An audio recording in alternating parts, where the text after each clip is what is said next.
Bonjour, bienvenue à cette 17e capsule vidéo sur le matériel atypique. Donc, on a vu dans la dernière capsule vidéo, dans le fond, des situations variées qu'on peut faire avec plein de types de dés. Donc, je vous avais montré plein de types de dés. Je m'étais emballé un petit peu là, avec tous les dés qui me passionnent. Mais là, on peut sortir des dés, en fait, puis utiliser d'autres types de matériel plus atypiques pour varier les situations. Donc, c'est le cas de bouteilles probabilistes et du gobelet. Donc, on va voir ces deux situations probabilistes-là.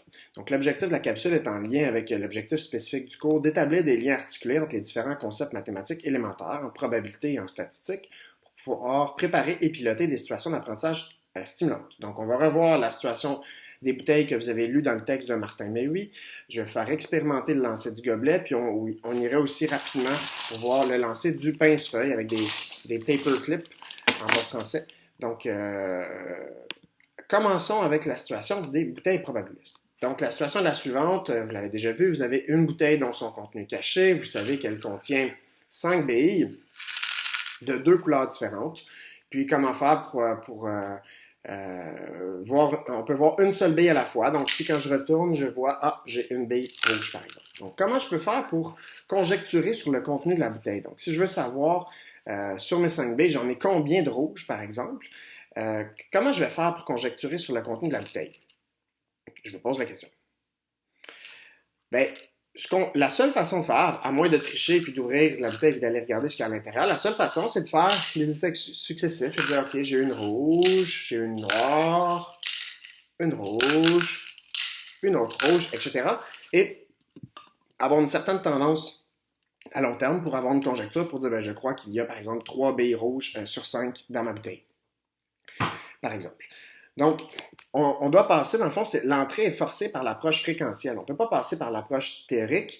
Donc, c'est nécessaire d'avoir la fréquence observée. Puis ici, là, je sais que dans le programme et dans certains manuels, vous allez voir le mot probabilité fréquentielle. Pour moi, il y a un certain glissement à dire probabilité fréquentielle. Pour moi, par définition, une probabilité, c'est quelque chose qui est théorique. Donc, qu'est-ce qu'on obtient quand je fais, par exemple, 10 résultats et que j'ai obtenu 6 fois rouge, donc d'avoir 6 sur 10, ça c'est une fréquence que j'ai observée, ce n'est pas une probabilité. Je peux dire après avec 6 sur 10, je pourrais dire 60%, donc je crois que la probabilité théorique de ce que j'ai à l'intérieur, ce serait 3 billes rouges sur 5, mais mes résultats que j'ai observés, je vous suggère d'éviter probabilité fréquentielle qui pour moi est un glissement de sens.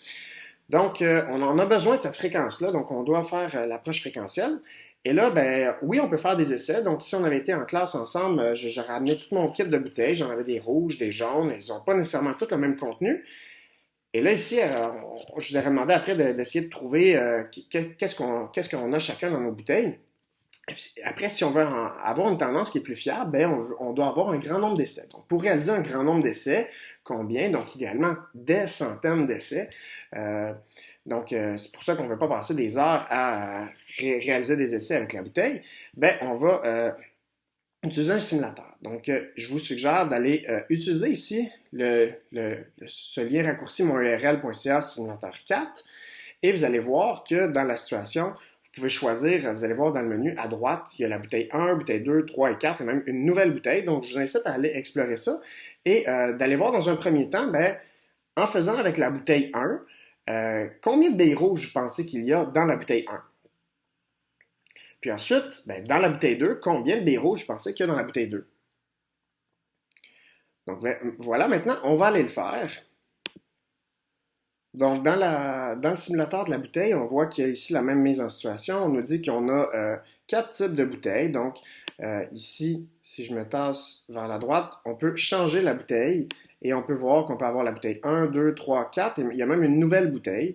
Donc, et après ça, ben, on nous dit dans le fond que bouteille 1 et 2, on sait qu'il y a 5 billes, mais pour les deux autres bouteilles, bouteille 3 et 4, on ne sait pas combien, même le nombre de billes est incertain, on ne sait pas qu'il y a 5 billes en tout.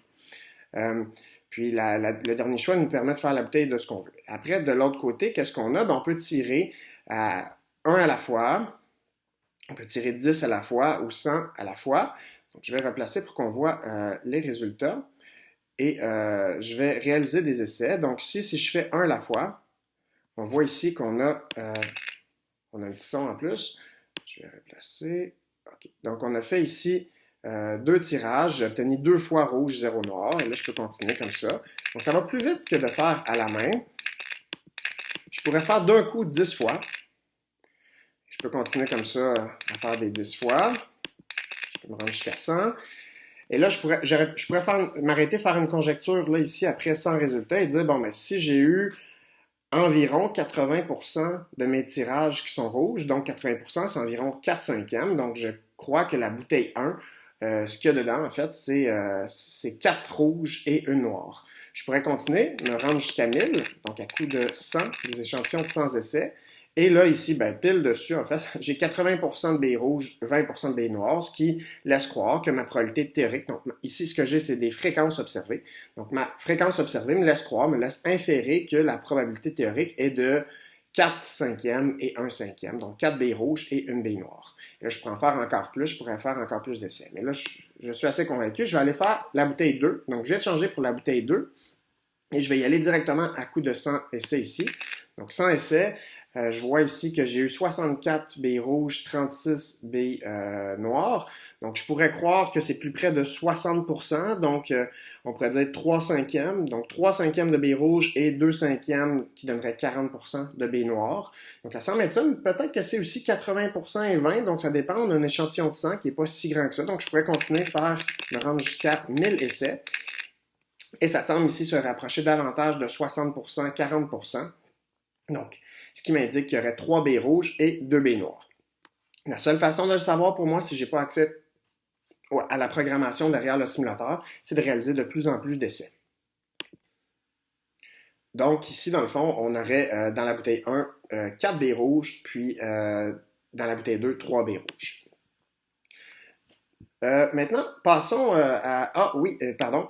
Et ici, c'est important de dire que si quand on réalise des essais, je ne sais pas si vous avez remarqué, mais quand j'ai changé de bouteille, il y avait affiché en bas aucun résultat, donc il y avait une remise à zéro. Pourquoi? Parce qu'on ne veut pas mélanger nos résultats qu'on a obtenus avec la bouteille 1 avec d'autres résultats de la bouteille 2. Pourquoi? Parce qu'on n'a pas les mêmes contenus dans les bouteilles, donc si on met ça ensemble, on vient faire un biais, dans le fond, un biais dans nos données. Donc, ce qui est important, c'est que oui, on peut réunir ensemble des résultats d'essais. Par contre, il faut le faire seulement quand ces essais-là ont été réalisés dans les mêmes conditions. Donc, dans ce cas-là, il faut que le contenu de la bouteille soit le même. Donc, ça, c'est vraiment important, en fait, quand on va avoir un plus grand nombre d'essais. Sinon, on vient juste ramener comme plein d'essais qui ont été réalisés dans des conditions différentes, puis ça ne fonctionne pas. Donc, on va passer à la deuxième situation, qui est la situation du lancer du gobelet, que j'aimerais que vous réalisiez. Donc, comment est apparue cette situation-là? Donc, on s'est dit que quelque chose qui est très facile à obtenir, qui ne prend pas de bruit aussi si on veut lancer dans la classe et faire des essais. Et on peut... donc, on avait monté cette situation-là, moi et d'autres enseignants, en lien avec des enseignants du secondaire. On avait fait une situation au premier cycle du secondaire et une autre au deuxième cycle du secondaire. Donc, je vous parle ici de celle du premier cycle du secondaire. Donc, il y a un lien raccourci ici. Vous allez voir, je vous ai donné beaucoup de liens raccourcis. Donc, en premier lien raccourci qui vous donne un diaporama qui est, oui, pour le premier cycle du secondaire, mais que je sais par expérience que vous pourriez le prendre, en créer une copie, juste modifier un tout petit peu, juste les mentions du secondaire, et ça pourrait être repris tel quel pour le troisième cycle du primaire. Je sais même qu'il y a des enseignantes qui l'ont utilisé dans leur classe au deuxième cycle du primaire, puis ça avait bien fonctionné. Donc, il n'y a pas de notion très avancée, en fait, pas du tout, en fait, dans cette situation-là. Donc, il y a un diaporama qui peut être utilisé déjà tel quel avec... qu'on peut faire la situation en classe avec les élèves. Il y a un guide ici pour l'enseignant qui est sous forme d'une capsule vidéo d'environ 7 minutes qui explique comment on peut le faire à partir du diaporama et comment on peut animer cette activité-là. Puis, on avait écrit aussi un article dans une revue professionnelle, la revue En Vol. Donc, vous pourriez avoir accès ici à plus de détails, en fait, en lien avec cette situation-là. Donc, nous, on avait monté ça, puis cette situation-là devait se faire en classe. Et là, au printemps dernier, ben, un de mes collègues, Guy Picard, qui est un de ceux qui le fait depuis quelques années dans sa classe, a dit, ben là, je veux le faire, mais mes élèves sont confinés, donc on veut le faire à distance. Donc, moi, c'est ce que je vais faire. Vous êtes à distance. Vous n'êtes pas nécessairement confinés, mais peut-être aussi, selon si vous êtes en zone rouge. Et on va le faire d'une autre façon. Donc, on va utiliser ce lien-là ici. Donc, le lancer du gobelet, monrel.ca, lancer gobelet. Et là, ce que vous allez voir que c'est une situation en 3 actes. Dans le fond, on appelle ça les tâches mathématiques en 3 actes.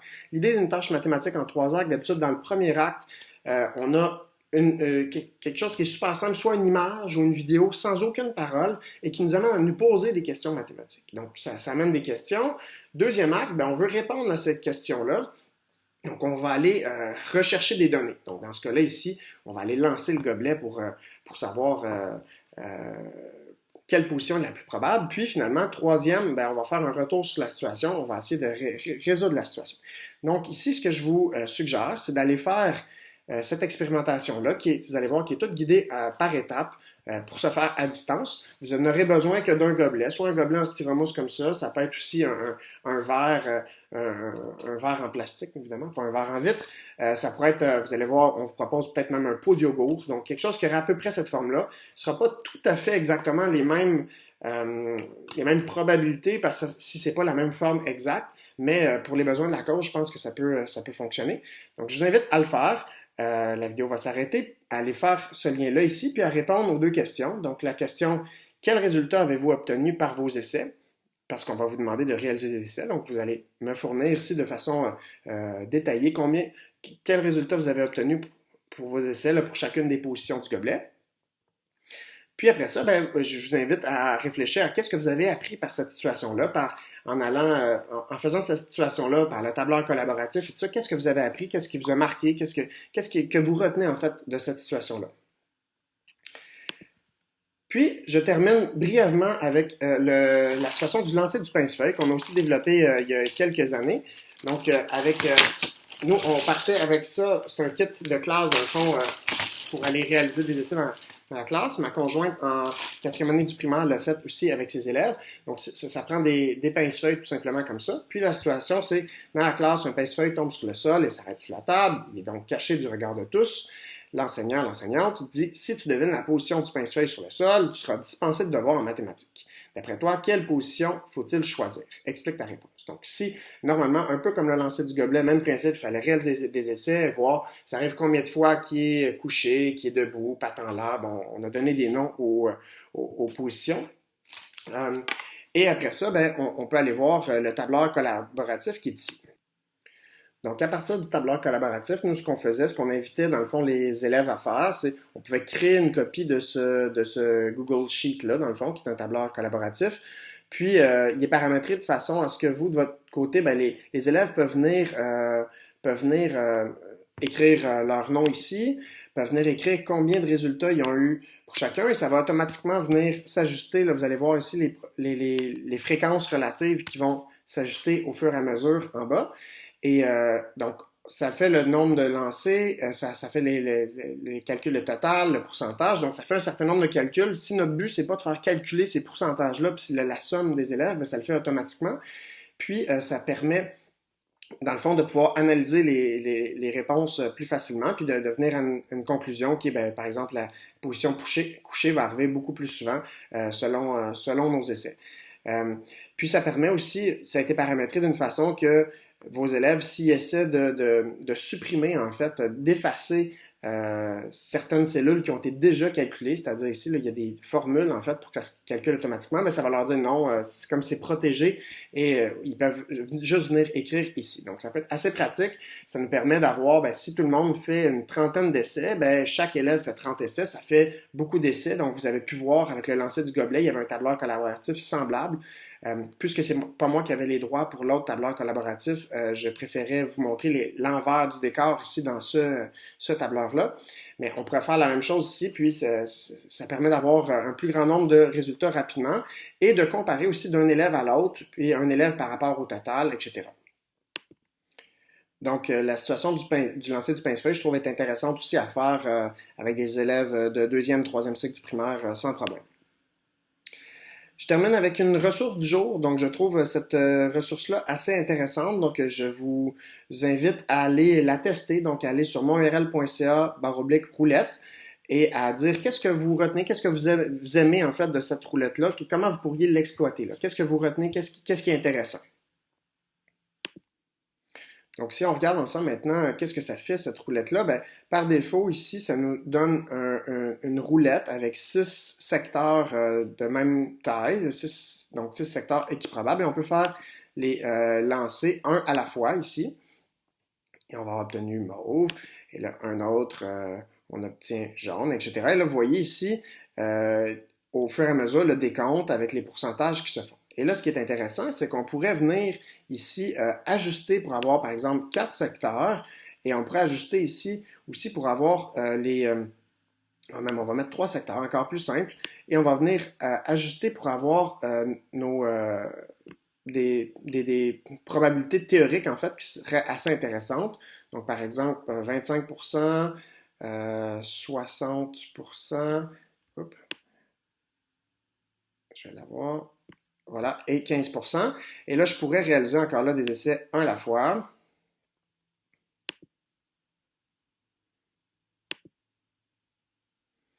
Et là, je vois ici que je pourrais dire, bon, ben, j'aimerais ça que ça soit un peu plus rapide. Je pourrais en faire 100. Et là, ben, soit je le laisse aller puis il va aller faire les 100 un après l'autre. Donc, il fait une petite pause et il repart. Ou je peux dire, ben, skip to end. Donc, va tout de suite à la fin. On voit qu'après avoir fait les 100 plus les 3 de départ, donc j'ai 103 résultats ici, on a ici chacun nos fréquences observées, donc expérimentales, versus nos probabilités théoriques. Puis normalement, je pense que ce qui est intéressant, c'est de voir qu'à long terme, si je voulais en faire 1000 euh, et tout de suite aller à la fin, ben là, normalement, à long terme, nos probabilités théoriques, on devrait s'en approcher le plus possible avec nos fréquences expérimentales, donc nos fréquences observées. Donc si j'en fais 1000 autres, et 1000 autres, et 1000 autres, donc on voit qu'ici, on se rapproche quand même pas mal de nos probabilités. Donc, c'est l'idée par la loi des grands nombres. Donc, on a fait ici un peu plus de 6000 essais. On peut aussi aller voir ici ce qu'on devrait avoir. Ici, je trouve ça assez intéressant. Si on recommence à zéro et qu'on fait quelques essais, on va en faire 10 par exemple, bien, ici, il va nous dire, oups, je vais aller à la fin des 10 essais. Donc, ici, de façon expérimentale, j'ai eu 4 fois jaune, 4 fois cyan et 2 fois bleu. Donc, voici ce que j'ai obtenu de façon expérimentale avec mes données. Si je venais faire un diagramme circulaire de mes données statistiques et en théorie, les probabilités, ma roulette, donc ça c'est un diagramme circulaire, mais ici ce n'est pas un diagramme circulaire, c'est une roulette. Donc ma roulette qui est mon objet théorique dans le fond que je manipule, bien là on peut voir qu'ici normalement je devrais avoir tout ça en jaune. On avait dit 60%, je crois, et alors qu'ici j'ai eu seulement 40%, donc au bout de 10 essais. Mais plus on va en faire, donc si j'en fais 10 000, oups, je peux faire maximum 1000. Donc, si je fais 1000, puis 1000, puis 1000, puis 1000, qu'est-ce qu'on remarque? C'est que normalement, notre graphique, notre diagramme circulaire se rapproche beaucoup de notre modèle théorique. Donc voilà, on a utilisé plusieurs simulateurs aujourd'hui. Donc, je vous laisse réfléchir à qu'est-ce que vous retenez quelle est la synthèse que vous faites en lien avec cette capsule, en appuyant sur pause. Puis, moi, de mon côté, ben, ce que je retiens, c'est qu'on a pu expérimenter, analyser des situations qui ont recours à du matériel atypique. Donc, autant la situation des bouteilles probabilistes, la situation des gobelets, la situation du pince-feuille aussi qu'on a vu rapidement. On a souligné l'importance de réaliser un grand nombre d'essais, donc ça doit se faire dans les mêmes conditions. Donc autant les bouteilles, on doit s'assurer que nos bouteilles, si on compare les résultats avec plusieurs essais, il faut s'assurer que chacun on aurait la même chose dans nos bouteilles. Autant si on veut comparer, il faudrait comparer les résultats de lancer du gobelet avec des gobelets de taille, de forme similaire, de même taille normalement. C'est ça. Donc, ici, puis on veut avoir un grand nombre d'essais. Pourquoi? Pour que les fréquences observées permettent d'inférer avec confiance la probabilité théorique, donc l'idée de la loi des grands nombres. Puis bon, l'apport des simulateurs est évident ici, puis on le fait ressortir parce qu'on peut faire un grand nombre d'essais rapidement, mais en n'enlevant pas, dans le fond, la nécessité de réaliser des essais directement avec le matériel. Donc, ça reste pertinent, ça demeure pertinent de réaliser avec des essais, mais on ne le fera pas des heures et des heures. Donc, une fois qu'on a utilisé le matériel, on peut se convaincre plus facilement, dans le fond, avec les simulateurs qui sont plus rapides. Donc voilà, j'espère que vous avez apprécié. Au plaisir d'en discuter avec vous.